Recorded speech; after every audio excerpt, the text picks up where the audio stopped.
Training परीक्षा में fail तो नौकरी गई। नमस्कार, लीगल पॉइंट में आपका स्वागत है। मैं हूं आयुषी शर्मा।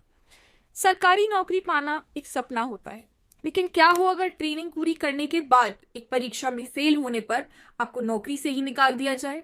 आज का मामला भारतीय रेलवे के एक ऐसे ही प्रशिक्षु इंजीनियर यानी ट्रेनी इंजीनियर का है, जिसकी नौकरी एक परीक्षा पास न कर पाने के कारण चली गई।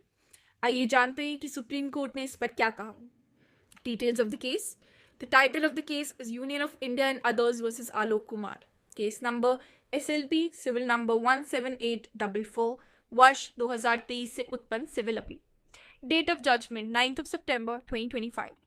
Quorum Justice J.K. Maheshwari and Justice Vijay Bishnoi.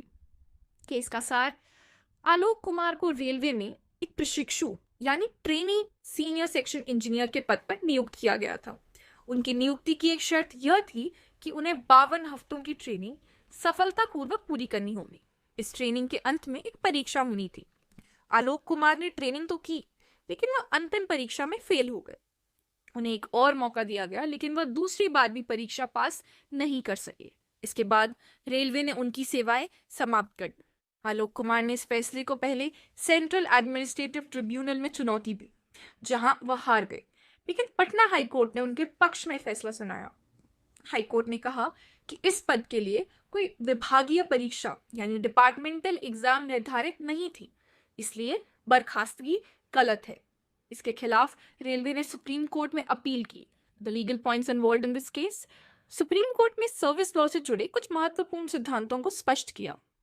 Training का महत्व। कोर्ट ने कहा कि सीधी भर्ती में जहां ट्रेनिंग निर्धारित है, उसे सफलतापूर्वक पूरा करना नौकरी में स्थायी होने के लिए, परमानेंट होने के लिए एक अनिवार्य शर्त है। इसमें ट्रेनिंग के अंत में होने वाली परीक्षा पास करना भी शामिल है। ट्रेनिंग परीक्षा और विभागीय परीक्षा में अंतर। सुप्रीम कोर्ट ने हाई कोर्ट के तर्क को गलत ठहराया। कोर्ट ने समझाया कि ट्रेनिंग परीक्षा का उद्देश्य यह जांचना होता है कि एक नया कर्मचारी काम के लिए तैयार है या नहीं। यह विभागीय परीक्षा यानी डिपार्टमेंटल एग्जाम से अलग है, जो आमतौर पर प्रमोशन के लिए होती है। नियुक्ति की शर्तें। आलोक कुमार को दिए गए नियुक्ति पत्र अपॉइंटमेंट लेटर में यह साफ लिखा था कि ट्रेनिंग में असंतोषजनक प्रदर्शन यानी अनसैटिस्फैक्टरी परफॉर्मेंस पर उनकी सेवाएं समाप्त की जा सकती है।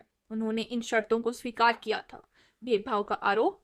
आलोक कुमार का यह भी कहना था कि उनके साथ भेदभाव हुआ है, क्योंकि कुछ अन्य प्रशिक्षकों को बिना इस परीक्षा के नियुक्ति दे दी गई, लेकिन कोर्ट ने पाया कि उनके साथ के सभी प्रशिक्षकों को परीक्षा देनी पड़ी थी, इसलिए भेदभाव का कोई मामला नहीं बनता।